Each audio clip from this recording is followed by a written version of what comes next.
Assalamualaikum warahmatullahi wabarakatuh. Saya Nada Safai Rizkin dari kelompok 6. Sekarang kami sudah tiba di PDIKM Kota Padang Panjang. Marilah kita lihat bagaimana keseruan di PDIKM.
Assalamualaikum warahmatullahi wabarakatuh.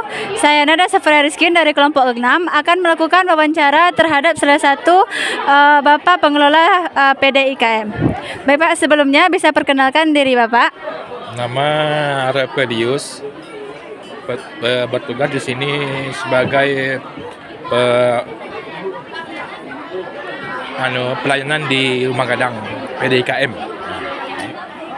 Jadi Pak, sebelumnya kan kami masih baru pertama kali ke PDIKM nih Pak. Jadi sebenarnya apa sih yang fungsi utama PDIKM itu Pak, selain untuk pertunjukan budaya-budaya gitu? Fungsinya di sini kan awalnya dibangun untuk mengapakan budaya Minangkabau. Didirikan oleh Bapak Bustani Arifin, mantan Menteri Koperasi pada Orde Baru. Nah, jadi tujuan beliau untuk mendirikan ini sejak dibangun tanggal 8 bulan 8 tahun 1988. Dibangun untuk menapakan budaya Minangkabau supaya agar jangan punah. Jadi sepertinya PDIKM ini sungguh banyak kemanfaat untuk budaya-budaya Minang ya Pak ya. Nah, jadi kan Pak, di sini saya lihat di sini Pak, kan selain orang-orang Minang, seperti ada orang-orang bule juga banyak ke sini ya Pak ya. Jadi apa itu sepertinya PDIKM ini memiliki daya tarik tersendiri untuk orang-orang bule itu ya Pak ya. Iya. Di sini dia kan orang-orang itu kan mau mempelajari, mengetahui budaya Minangkabau. Seperti ini kan Rumah Gadang ini kan terbagi dua. Ada Rumah Gadang dari suku Kotopiliang dan ada Rumah Gadang yang dari Wadi Ceniago. Kalau ini Rumah Gadang dari suku Kotopiliang yang terdiri dari 9 ruang ya kan. Perbedaannya dengan Rumah Gadang Kotopiliang dengan Wadi Ceniago, kalau Kotopiliang itu pakai anjungan dia. Pakai anjungan di Iya. Kalau Bodi Ciniago tidak pakai anjungan, datar saja rumahnya, apanya. Itu bedanya. Jadi memang berbeda rumah Gadang, Kota Piliang dan Caniago gitu ya Pak ya. Jadi Pak kan di sini kan juga cukup banyak budaya-budayanya Pak. Kalau boleh tahu dari daerah-daerah Minang dari mana saja yang ada di sini Pak gitu. Kalau budaya di sini ada dari Kabupaten Solo, ada dari pesisir. Banyak yang di Minangkabau lah. Nah, kalau apanya ada juga perpustakaan di dalam. Nah, bisa mencari di situ kan. Di sini ada yang mengadakan penelitian di sini, mahasiswa dari luar kan, atau yang ahli-ahli sejarah kan mau membuat buku, membuat skripsi. Nah, kesini dia hanya mencari apa nih acuan untuk apa nih skripsinya atau apanya kan. Nah. Jadi guys, budaya ini bukan hanya menjadi warisan budaya kita, tapi ternyata juga banyak diteliti oleh masyarakat-masyarakat lain gitu ya Pak ya. Oke Pak, terima kasih atas waktunya Pak. Mohon maaf apabila kami ada salah kata Bapak. Ya. Terima kasih Pak.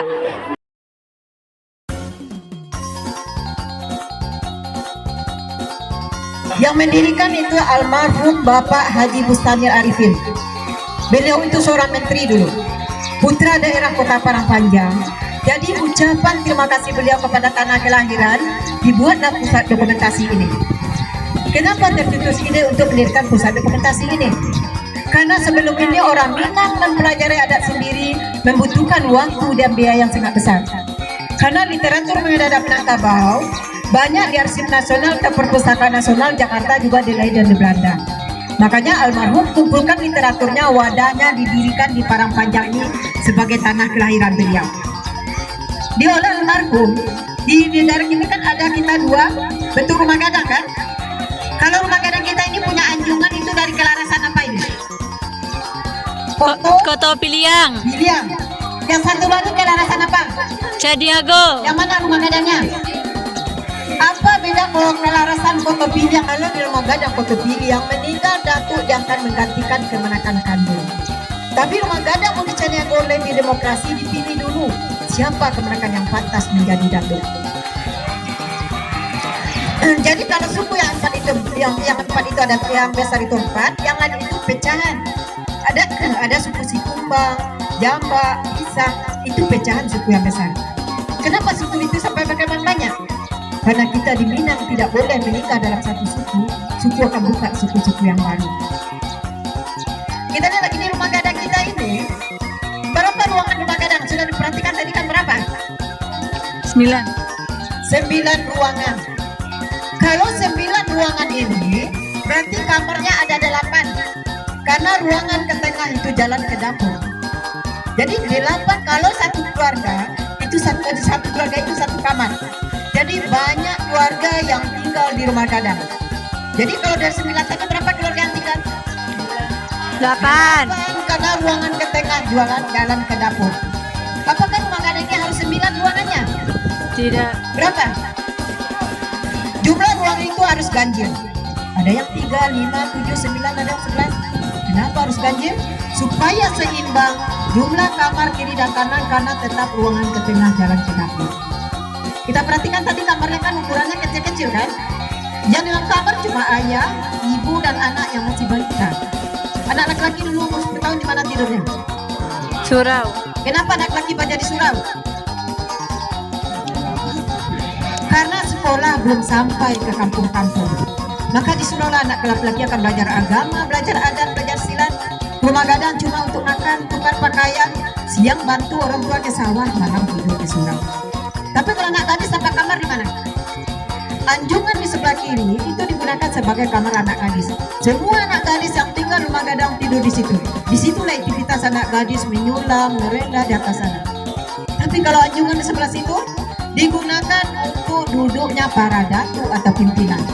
Karena dalam rumah ini sistem pemerintahan otokrasi, jadi misalnya ada musyawarah mufakat, datuk duduk di atas, kemenakan duduk di bawah. Apa pepatahnya? Bajanjang naik Ya, Batanggo turun. Kalau memutuskan perkara, manitia dari ate. Tapi rumah gadang undi Caniago, rumah rata, ada musyawarah mufakat, datuk dengan ternakan duduk di lantai yang sama. Pepatah adatnya berbunyi, dua Butuh sama orang. sama rendah, tagak sama tinggi. Kalau memutuskan perkara, membasuh dari bumi musyawarah mufakat oleh kaumnya. Kamar paling ujung sebagai kamar pengantin yang baru menikah, rumah gadang untuk perempuan akan tinggal di kamar paling ujung. Kalau ada yang menikah lagi yang perempuan, penghuni kamar paling ujung bergeser.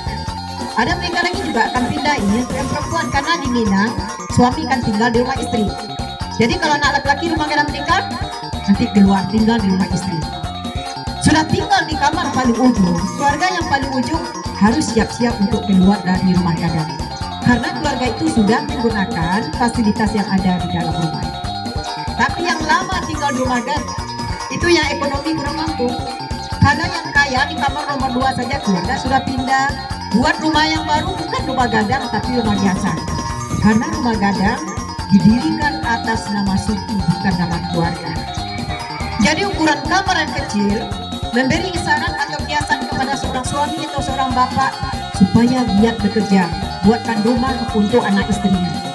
Disediakan kamarnya besar atau banyak, nanti suami malas dan uang keenakan tinggal di rumah gadang. Dulu tamu dalam rumah gadang ini juga diatur.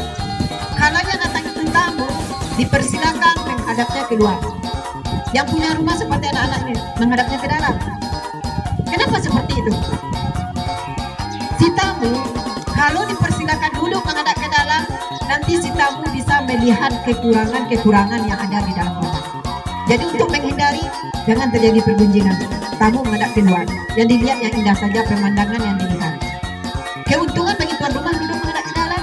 Ada jamuan makan misalnya dalam acara pernikahan, ada makanan yang kurang misalnya di ujung sana. Si tuan rumah tidak perlu berteriak minta tambah kepada orang dapur, cukup dari isyarat saja orang dapur cepat ganti makanan yang kurang. Dapur rumah gadang ini cuma satu, dapurnya panjang tapi tunggu masing keluarga berbeda. Masing keluarga masak sendiri tidak bersama-sama. Kita perhatikan lagi, rumah gadang ini tiangnya lurus atau tidak? Tidak. Miring kan? Iya. Jendelanya? Miring. Kenapa dibuat seperti ini, konstruksi rumah gadang dibuat seperti ini? Apa tujuannya? Konstruksi rumah gadang dibuat seperti ini lebih tahan dari gempa.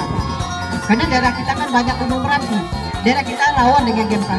Supaya lebih tahan dari gempa, dibuatlah rumah gadang itu tidak dipaku. Apa sistem rumah gadang itu? Tidak dipakukan. Pasak. Sistem pasak. Jadi kalau tidak digempa, tergoyang dan miring itu dia ikut elastik fleksibel. Makanya 2 kali gempa besar, tahun 2007-2009 terjadi gempa besar, rumah gadang tidak ada rusak, rumah dari semen banyak yang runtuh. Makanya ada pepatah adat kita di Minang yang berbunyi, condong nan indah membawa rabah. Dia condong miring tapi tidak akan rubuh kokoh rumah gadangnya. Kita perhatikan lagi, kalau kita buat rumah jendela kemana arahnya? Keluar. Kalau rumah kita keluar kan? Ini ke dalam. Ada 2 keuntungan dibuat jendela seperti ini. Kalau dibuat jendela arah keluar, ukiran mencepat rusak karena tembusan hujan dan sinar matahari, itu yang pertama. Yang kedua sebagai untuk keamanan. Kalau ada serangan dari luar, kalau jendela di luar kita menutup jendela, kita yang kena dulu. Tapi kalau jendela seperti ini, dorong saja dari dalam jendela akan tertutup.